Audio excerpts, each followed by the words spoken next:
So I am extremely grateful to you for allowing me to raise an issue which is extremely sensitive and extremely important for this country. So it's an issue which not merely relates to relations between two communities in the state of Jammu and Kashmir, but I take it as an issue which relates to India's sovereignty and integrity. Sir, unfortunate developments took place 23 years ago. They were selecting targeting of a community. It involved into a mass protest, and one community was compelled to leave the Kashmir Valley. We are even today extremely sad about those developments. This country is still struggling how to restore the status quo ante and send those people back. We have not been able to do so. But fortunately, in the last few months, the situation as far as terrorism is concerned within the valley has somewhat improved. And we are all encouraged by that factor. We want the situation to improve further so that in a state of tension, there are anti-national elements which try and take benefit. We don't want them to get the benefit. But then, sir, two important developments in the last few days have been taking place.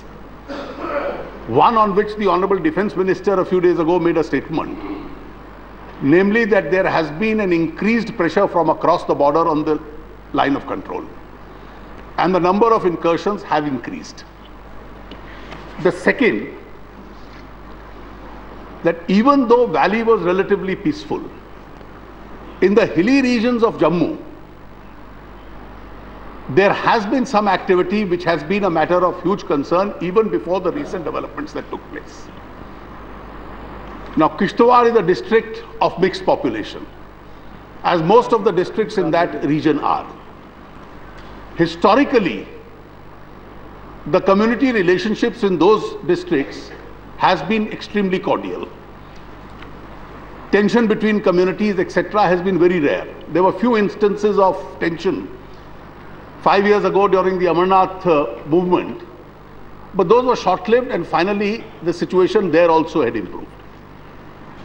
For the past few days, several anti-national activities in Kishtwar, which was otherwise a peaceful area, had increased.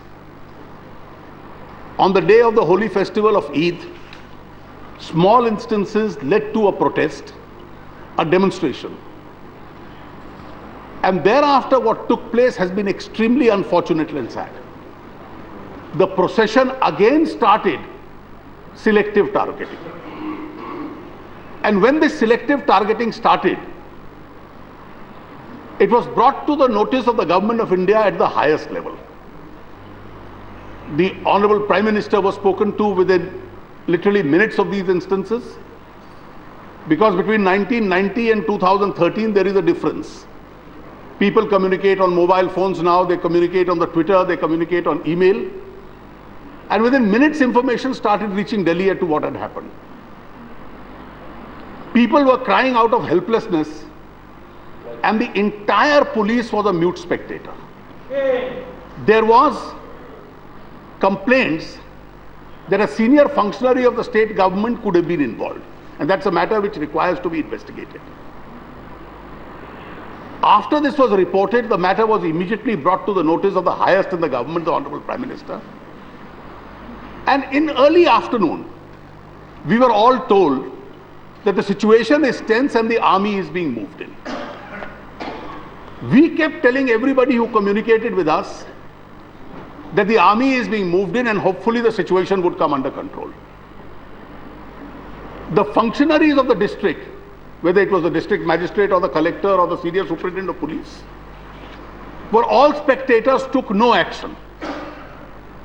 As of yesterday evening, that is 3 days after the incident, you have hundreds of shops being burnt, you have houses being ransacked, you have dozens of people being injured. They couldn't be treated in the civil hospital. That was the extent of tension. They had to be taken to the military or army hospitals, and some of them had even to be moved out. You had vehicles being burnt.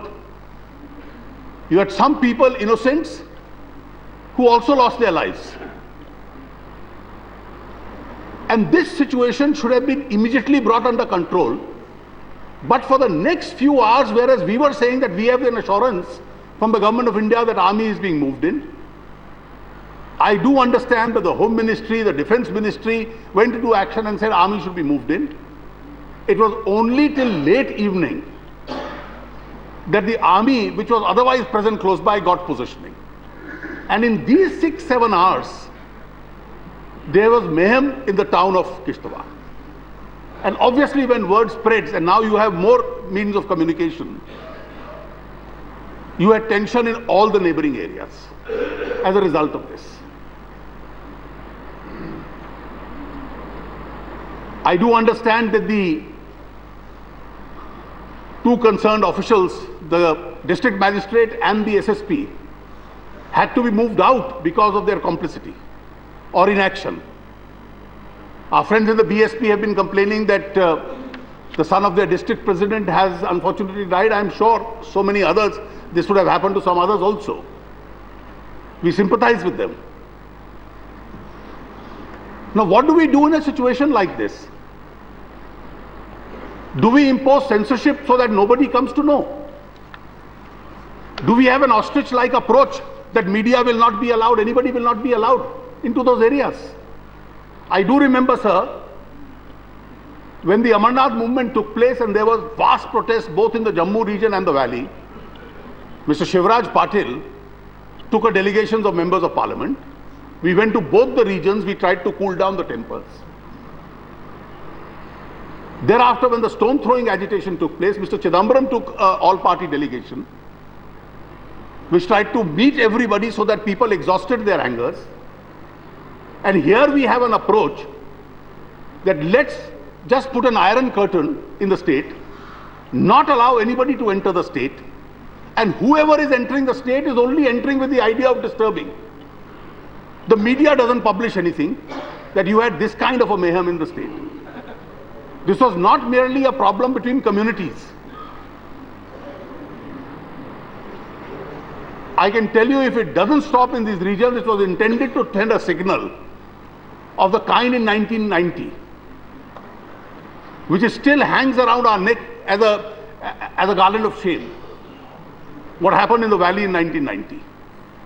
And therefore you tried a system by which nobody should come to know what is happening. What happened to me personally yesterday, I consider it absolutely secondary. But let me tell you, sir, even on that issue, the state of Jammu and Kashmir is not a personal property of one family. It's an integral part of India.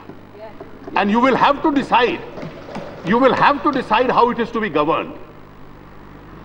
1.5 years ago, when I and my colleague from the Lok Sabha, Mrs. Swaraj, went there, I respect Mr. Chidambaram's acumen as a lawyer also. Please examine it.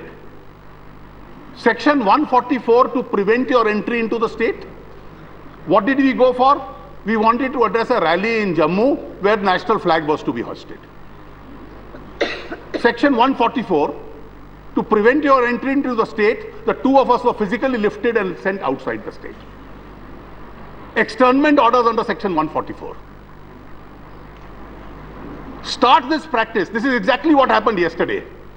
What if the BJP governments start imposing Section 144 to prevent the entry of any AICC leader into their states? Yes. Will the media, which has been maintaining a stunning censorship on this issue, have the same double standards? India is not a banana republic that you can say that Section 144 will be imposed and you will extern people from the state and prevent their entry. I was stunned to read an order. The order banning me from entering the state is open-ended and indefinite. It's not even limited in terms of date. This is the plight of democracy in that state. And this is happening that you can't enter Jammu, which was otherwise absolutely peaceful. Forget Kishtwar. What have we done earlier when we have gone to Srinagar and Jammu when tensions were on? You go to the guest houses, circuit houses, you call the people, you bring tempers down, you listen to them, you find out what the facts are. And these details should have been known. So this whole incident requires to be investigated. And this incident is not merely, I repeat, an inter-community disturbance. In an inter-community disturbance, flags of a neighboring country are not brought out. Yes. Those who have waged war against this country and have been given death sentence, their photographs are not displayed. It is not a law and order situation. This is an issue of India's sovereignty. And therefore, I would urge the Honorable Home Minister and in his place the Honorable Finance Minister who is replying to please treat it in that manner. Those who have suffered must be compensated. The guilty must be brought to book. And we'd also like to know, with the levels of accountability that we are being told with regard to other states, when all this has happened, why have people not been arrested there so far? As of yesterday, I was told by informed sources that was the position. If something has happened overnight or after yesterday when I was given this information, I'll be too happy to know this. It's a serious matter, and I hope the government of India, if it takes it lightly, then we'll have to pay the same price that we paid in relation to the valley in 1990. Okay. Thank you.